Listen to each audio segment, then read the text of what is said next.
In those days, Caesar Augustus declared that everyone throughout the empire should be enrolled in the tax lists.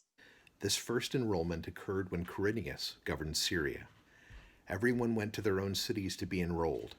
Since Joseph belonged to David's house and family line, he went up from the city of Nazareth in Galilee to David's city, called Bethlehem in Judea. He went to be enrolled together with Mary, who was promised to him in marriage and who was pregnant. And while they were there, the time came for Mary to have her baby. She gave birth to her firstborn child, a son, wrapped him snugly, and laid him in a manger, because there was no room for them in the guest room. This is the word of God for us, the people of God. Thanks be to God.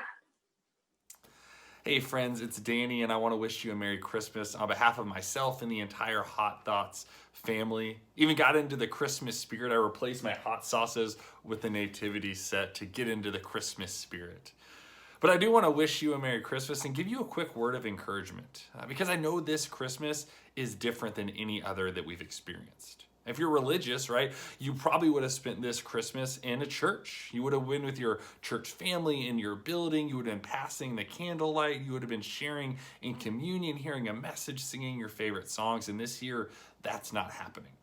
And maybe you're not religious. You would have probably been spending time with your family. You would have been with your friends. You would have been doing the traditions and the things that you've been doing every year up to this. And likely those things aren't happening. If they are, they probably look a little different.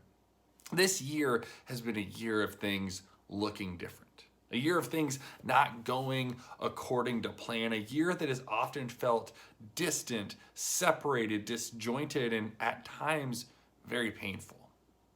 It's in a year with change and death and so many things.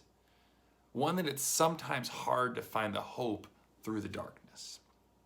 But I am encouraged when I think about the Christmas story in light of that. A Christmas story that was set in the darkness, where God's people had felt like they haven't heard from God in years, where they were looking for God in all the wrong places, where everything seemed to go wrong when they just wished it would go right. And it was in the midst of that darkness, in the midst of that wrong and that confusion, that disruption, that light burst forth. In John's gospel, in one of the translations, it says that God became flesh and blood and moved into the neighborhood. And that's what we mean when we talk about God being Emmanuel. Emmanuel simply means God with us. And that's what we celebrate, that even in a year of disruption, a year that looks different, a year that looks painful, that when Jesus came into the world 2,000 years ago, that it was God becoming near, becoming close, flesh and blood, and moving into our space.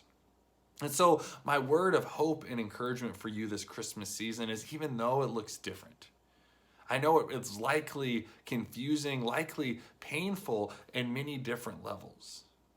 But the hope of Christmas, the hope that we celebrate every Advent season, is that God, a God that loves us, that is for us, is a God that came to be with us. And so wherever it is that you're sitting this Christmas season, whether it's around a tree with family and friends, whether you are in person at church or you're just by yourself, my challenge would be that you would know that there is a God that is with you, a God that is for you, and a God that loves you.